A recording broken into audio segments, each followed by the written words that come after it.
일본의 정치를 보면은 봉건 시대를 보는 것 같아요. 일본이 가부키 민주주의라고 얘기를 하는데 민주주의 같지만 그 화장한 민주주의가 아니라는 거예요. 미국에서요 정말 기시다 총리가 그때 총리 후보로 올라오고 그 사람이 총리가 될 가능성이 높다고 했을 때 미국에서는 정말 관심을 1도 안 가졌다는 거예요. 그 사람이 총리 되면 뻔하니까. 왜냐? 뭘 전달하려고 하는지가 알 수가 없다는 거예요. 사실은 일본하고 미국하고는 지금 사이버 전쟁은 돌입했다고 보는 거예요. 일본에서는 보이지 않는 그 회색지대에서 이미 엄청난 그 전쟁을 하고 있다는 거죠.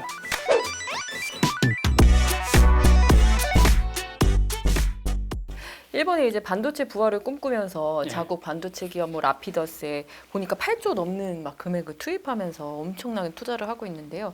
일본 반도체는 근데 사실 아직 이제 그동안 한국에 비해서는 조금 뒤처져 있는 상황이었는데 박사님 조금 그 시장을 좀 짚어주신다면. 80년도부터 이제 일본이 확 올라오기 시작하죠. 86년이 이제 피크를 이루는데 반도체 1위에서 10위까지가 이게 뭐 일본이 6개나 차지합니다. 엄청나죠. NEC, 이다치, 도시바. 그러니까 이때 이제 이렇게 했다가 일본이 확 이제 이렇게 내리막길을 가게 된 이유가 86년도 이때 미일 반도체 협정, 제1차 미일 반도체 협정을 맺어가지고 미국이 일본 반도체에 그 관세를 100% 매겨버려요. 관세를 100% 매기니까 어떻게 됩니까? 가격이 폭등하겠죠. 그런데 그 앞에 85년도에 뭐가 있었습니까? 85년도에는 플라자 합의가 있었죠. 플라자 합의로 인해 가지고 그때 또 그 1달러당 240엔 하던 게 2년 사이에 120엔으로 폭등을 했어요. 그러니까 이제 엔고가 되면서 가격이 폭등 2배로 뛴다는 거 아닙니까? 거기에다가 다시 또 100% 올려버리면 어떻게 됩니까? 이게 가격이 완전히 뭐 2배일지 3배일지 4배일지 알 수가 없는 거예요. 그 정도로 엄청나게 이제 폭등해 버린 거죠. 그러니까 그때 이제 일본이 상당히 수출에 아주 미국 수출은 아주 상당히 힘들어했고 그렇게 했음에도 불구하고 또 한동안 92년도까지도 보면 여전히 6개가 있어요. 그 91년도에 제2차 미일 반도체 협정이 맺어지면서 그때 또 한번 두들겨 패는 거죠. 두 번의 스매싱에 의해 가지고 일본이 완전히 주춤하는 거 되거든요. 그리고 나서 더 컸던 건 뭐냐 하니까 일본이 그 당시에 반도체를 많이 쓰던 데가 어디냐 하니까 일본은 그 당시 전자제품들을 굉장히 많이 만들었잖아요. 그때 그게 이제 반도체가 많이 들어갔잖아요. 그런데 이게 이제 그 어디로 넘어가냐 하니까 디지털화 되는데 디지털화에 일본이 늦어지게 돼요. 그러면서 디지털화된 한국의 경쟁력이 밀리기 시작하면서 그게 다운되니까 반도체가 거기서 많이 사용되다가 사용될 곳이 줄어드는 거잖아요. 수출은 잘 안 되죠. 그렇게 줄어들었죠. 또 하나는 뭐냐니까 일본은 전기 상사가 한 10개 정도 있었는데 그게 다 반도체를 만들었어요. 다 반도체를 만드는데 거기에서 설계도 하고 전공정도 하고 후공정도 하고 그렇게 다 만들어 버리니까 이게 구멍가게가 돼버린 거예요. 그게 소위 말하는 그때쯤 되면은 이제 90년도 좀 들어갈 때쯤 되면은 설계는 미국에서 주로 하고 팜넷에서 주로 하고 전공정 칩 만드는 데는 TSMC라든가 삼성이라든가 이제 소위 말 파운드리에서 주로 이제 만들고 그다음에 후공정은 다른 데서 이게 굉장히 전문화되는데 이때 일본은 그 전문화를 못했던 거예요. 그러니까 이제 그 10개 기업들이 전부 이 전문화의 흐름과 전혀 엉뚱하게 그러다 보니까 어떻게 되겠어요? 이게 거의 구멍가게 수준이 되버린 거예요. 경쟁력이 사라지고 가격 경쟁력에서 완전히 뒤쳐져 버리고 그렇게 해서 이제 했다가 최근에 이제 어떻게 되냐? 전 세계가 지금 미국 기업하고 일본 기업은 쭉 계속 내려왔죠. 그다음 한국 기업이 쭉 올라왔고 아시아 이제 빼고 일본 빼고 아시아 그래프를 보면 이거고요. 근데 여기 대만이 이제 막 올라가고 있고 지금 보면은 전 세계에서 이렇게 반도체 공장을 엄청나게 짓잖아요.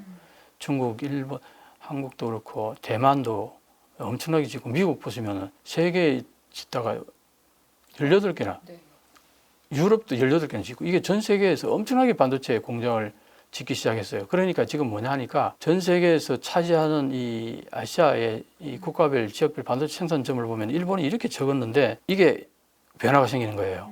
어떤 변화가 생기느냐 하니까 최근에 미국과 중국이 이제 패권 경쟁이 일어나니까 미국이 중국의 반도체를 이제 완전히 봉쇄하려고 그러잖아요. 중국을 봉쇄하는 대신에 일본을 키우려고 하는 느낌이 이제 있는 거예요. 그러니까 이제 과거에 냉전 시대 때 미국이 일본을 키웠던 것 같은 맥락으로 지금 신냉전 개념이 있어가지고 지금 키우려고 그런단 말이죠. 근데 그걸 이제 일본 정부가 눈치채고는 이제 지금 일어서지 않으면 두 번 다시 일어설 계획이 없다. 지금 그래서 일본 정부가 엄청난 보조금을 이제 쏟아붓는데 이게 보면 2021년도에 보조금이 7,740억 엔이죠. 22년도에 1조 3천억 엔입니다. 이게 이제 첨단 반도체 공정에다가 이만큼 이제 투자를 하고 지원을 하고 또 파워 반도체 같은데 이런 데 또 지원을 이렇게 합니다. 그래서 요게 이제 라피다스 알죠? 최근에 일본의 이제 파운드리 공장인 2나노 칩을 만들겠다는 라피다스 이 공장에도 처음에 700억 투자했다가 그 다음에는 또 2,600억 정도 투자를 해요. 그래서 이게 엄청나게 이제 투자를 계속 하는 거죠.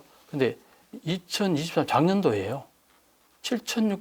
1조 9,867억 엔. 이걸 또 일본 정부가 보조금을 이렇게 거의 이게 4조잖아요. 지금 4조 엔 정도를 지금 쏟아붓고 있는 거예요. 그러니까 지금 일본의 반도체 붐이 이제 일어났다고 보는 거죠. 일본이 사실은 세계 최고로 일본을 만들 수 있었던 게 이 모노츠쿠리 정신, 이게 뭐 장인 정신 이런 거더라고요. 요게 지금 일본 경제 상황에서 모노츠쿠리가 시사하는 바는 무엇일까요? 과거에는 일본 하면은 장인 정신.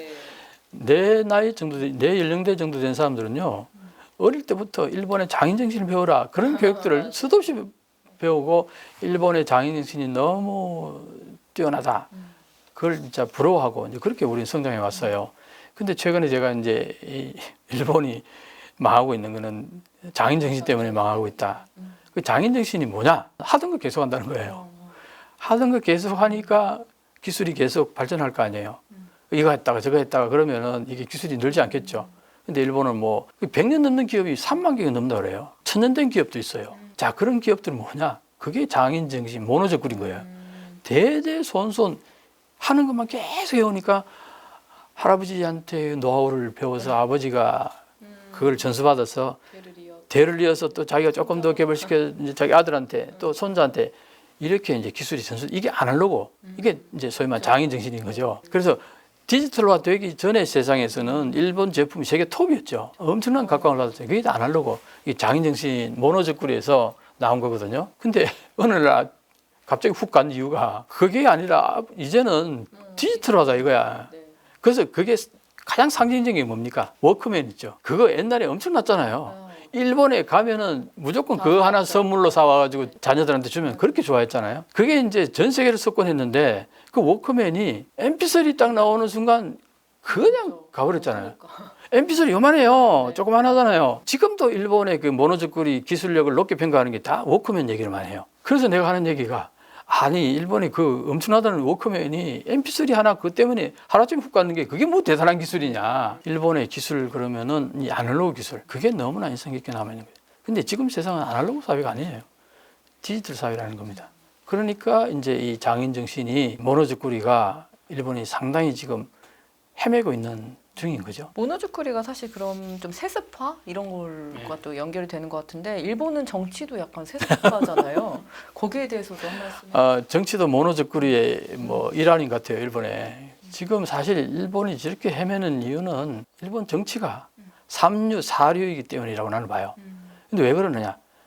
한번 보시면은 자민당이 지금까지 80년 가까이 거의 일당 독재였잖아요. 중간에 잠깐 뭐 한 3년 반 정도 야당이 잡았다가 다시 원위치해가지고 지금 앞으로도 아마 내가 볼 때는 계속 갈 것 같은데 이렇게 되면요 어떤 현상이 있냐면은 혁신을 안 합니다. 변화를 싫어해요. 이대로 가도 괜찮은데 뭐 굳이 변할 이유가 없네. 그러니까 그런 이제 정신이 너무나 뿌리 깊은데 그런 정신의 배경에는 뭐냐니까 총리가 되는 사람들은 대부분이 세습 의원들이에요. 열 몇 명 중에요. 세습 의원이 아니고 자기 때 처음에 국회의원 돼가지고 총리한 사람이 한 사람이에요. 아베 총리 갑자기 사망하고 그 뒤로 이어받았던 스가 총리가 그 사람이 아버지가 정치가가 아니에요. 그 사람이 총리가 된 거는 정말 역사적인 이제 일이었던 거죠. 일본 사회에서는 전부 총리 보면 아버지가 국회의원이었고 그 위에 할아버지가 국회의원이었고 다 그렇단 말이에요. 그래서 이제 지금 일본의 정치를 보면은 봉건 시대를 보는 것 같아요. 일본에 거기 선거를 또 할 거 아니에요. 보궐선거를. 자기 아버지 밀어줬던 그 사람들이요. 그대로 아들을 밀어주는 거예요. 그래서 나는 일본을 가부키 민주주의라고 얘기를 하는데 민주주의 같지만 그 화장한 민주주의, 화장 다 지우고 나면은 누군지 못 알아볼 정도의 민주주의가 아니라는 거죠. 네, 그런 면에서 일본은 정치 역시 이게 장인 정신에 소위 말하는 이어받는 대대로 이어받는 아주 일본 하면은 장인 정신 이어받는 거. 그 혁신이 있을 수가 없죠. 그렇네요. 네, 그 문제가 일본에 내가 볼 때 제일 심각한 것 같아요. 또 일본의 그 고물가 저임금 문제의 원인이 뭐 종신고용, 네. 연공서열 문화 뭐 이런 거라고 지적하는 의견도 있는데 박사님은 어떻게? 그렇죠. 종신고용, 연공서열이 사실 일본에서 이제 좀 많이 사라지지 않느냐 하는데 여전히 지금 보면 여전히 이게 문제가 있다고 글들이 계속 올라와요. 전문가들 글이. 그런 거 보면 여전히 이어진다는 거죠. 근데 결국 그게 뭐냐니까 너무나 일률적으로 대학교 3학년쯤 되면은 일괄 그 모집을 해요. 그래서 이제 대기업들이 주로 이제 채용을 하잖아요. 주로 보면은 그때 다 명문 대학 출신들이 대부분 그냥 들어가요. 대학에서 뭘 배웠나는 아예 보지도 않아요. 학교 레벨이 어디냐 이걸 주로 보지. 그러니까 이 친구들이 학교에서 공부를 하겠어요? 공부한 내용을 별로 안 본다니까요. 왜냐? 회사에 들어가면 회사에서 새로 교육을 다 시킨다니까요. 이게 이제 하나의 채용 시스템이고, 자, 그러면은 이제 이 사람들이 들어가면은 봉급이 얼마냐?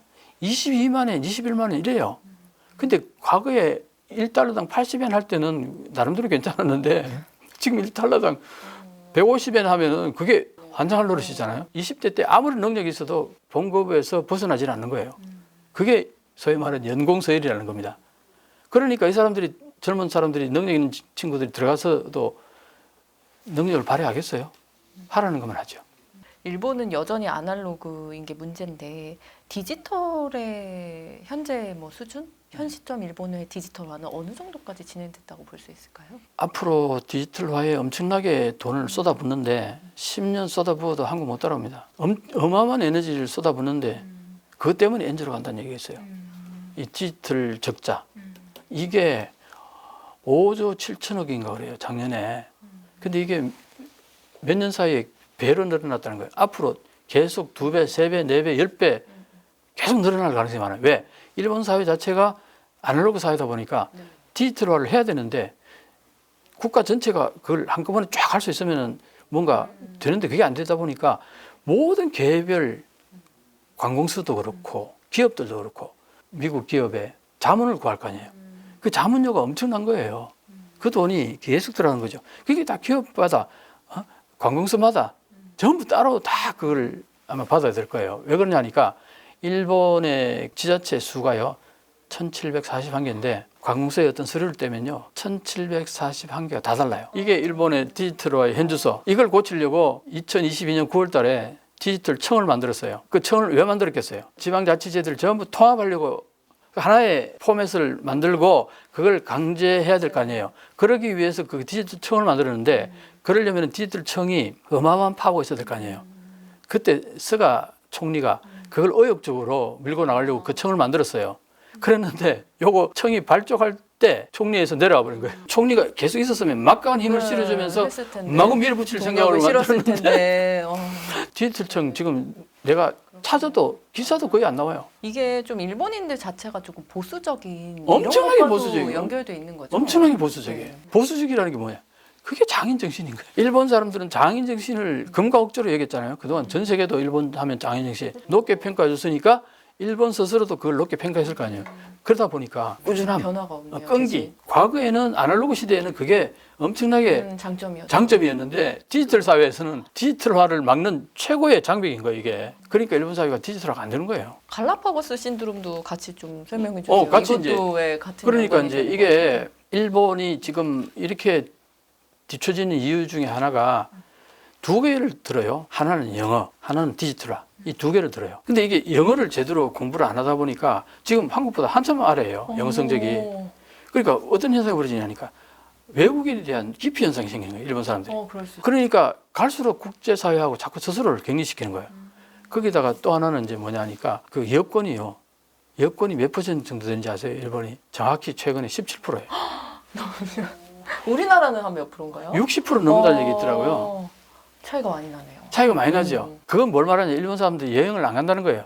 해외를 안 나간다는 거예요. 그러니까 갈라파고스가 되는 거죠. 그러니까 이제 어떤 현상이 벌어지냐니까 일본의 중소기업들은 물건을 만들면 해외에 팔러 나가야 될 거 아니에요. 자국 내에서 파는 걸로도 먹고 사는데 지장 없으니까 국내로 향하다 보니까 이게 치열한 경쟁을 안 하는 거예요. 그래서 어느 정도 기술력만 이렇게 발휘해 놓으면은 국내에서 다 사니까 이렇게 기술 혁신이 안 이루어지는 거죠. 기시다 총리 지지율이 진짜 낮더라고요. 뭐 내각 지지율이 거의 뭐 퇴진 위기일 정도로 10에서 뭐 20%까지 18%까지 내려온 적도 있고. 이렇게 된 원인이랑 배경은 무엇일까요? 총리 되기 전부터 지지율이 2%밖에 안 됐어요. 계속 그렇게 정치를 오래 했음에도 불구하고 사실상 의지로 총리를 만든 거죠. 자민당의 그 메커니즘에 의해 가지고. 그 메커니즘이라는 게 국민들하고 완전히 동떨어져 있어요. 그러니까 내가 민주주의 아니라 그러지, 일본은. 그 사람이 왜 그러면 인기가 없었느냐 하니까 이 사람이 커뮤니케이션을 거의 할 줄 모른다는 거예요. 메시지가 뭔 소리 하는지 알 수 없다는 거예요. 미국에서요, 정말 기시다 총리가 그때 총리 후보로 올라왔고 저 사람이 총리가 될 가능성이 높다고 했을 때 미국에서는 정말 관심을 1도 안 가졌다는 거예요. 저 사람이 총리 되면 뻔하니까. 왜냐? 외무부 장관을 그렇게 오래 했는데도 해외에서 인기가 전혀 없다는 거예요. 그 알만 하잖아요. 이 사람이 얼마나 커뮤니케이션이나 이런 거에 이게 뭘 전달하려고 하는지가 알 수가 없다는 거예요. 그래서 총리가 되고 나서 이 사람이 도대체 뭘 하는지 알 수 없다는 거예요. 그래서 인기가 없는 것도 있고, 그 다음에 일본은 사실 대부분 지금 아베도 그렇고 좀 매파가 많잖아요. 지금. 근데 이 사람은 그 출신 성분은 비둘기파인데 재작년에 안보 관련된 문서를 3개를 만들었는데 이게 굉장히 중요한 문서인데 이게 뭐냐니까 일본이 이제 자위대에서 군대로 변화하려고 하는, 자위대는 뭐냐? 외부에서 공격이 들어왔을 때 방어하는 것만 한다. 이게 자위대잖아요. 근데 이제 공격하겠다는 거예요. 그래서 토마호크 미사일을 500기를 들여오겠다는 거예요. 토마호크는 그 공격하는 미사일이잖아요. 그 외에 많은 변화들이 이제 자위대에서 벗어나겠다. 그 얘기를 하니까 이제 비둘기파에서 다들 이제 손가락질 하는 거예요. 저 인간이 비둘기파면서 완전히 우익들이나 할 짓을 하고 있다. 이렇게 된 거예요. 거기서도 인기가 많이 떨어졌어요. 근데 그렇게 변화한 뭐 이유가 있을까요? 미국이 강력하게 요구하는 거고, 그 다음에 중국이 지금 대만을 침공할 가능성이 높다고 미국에서는 계속 그 메시지를 보내잖아요. 그러니까 거기에 전쟁이 났을 경우를 대비하는 거예요. 지금 미국하고 지금 일본하고. 사실은 일본하고 미국하고는 지금 사이버 전쟁은 돌입했다고 보는 거예요. 일본에서는. 요즘은 뭐 미사일 쏘는 게 꼭 전쟁이 아니라 보이지 않는 그 회색지대에서 이미 엄청난 그 전쟁을 하고 있다는 거죠. 국내에서는 도저히 채산이 안 맞으니까 대기업들이 대부분의 공장들을 해외로 다 이전시켜 버렸어요. 자, 그러니까 일본 사회는 공동화됐다 그래요. 대기업들이 해외 수출하는 물품을 만드는 그 기업들은 전부 다 해외로 다 빠져나가 버린 거예요. 이게 그대로 있었다면은 엔저가 되면은 이게 엄청난 경쟁이 있어서 수출이 엄청나게 늘어나겠죠. 근데 엔저가 됐는데 수출이 안 늘어나요. 왜 그렇겠어요? 이미 수출하는 기업들 이미 해외에 다 나가 있었기 때문에 엔저의 영향을 별로 안 받는다는 거예요.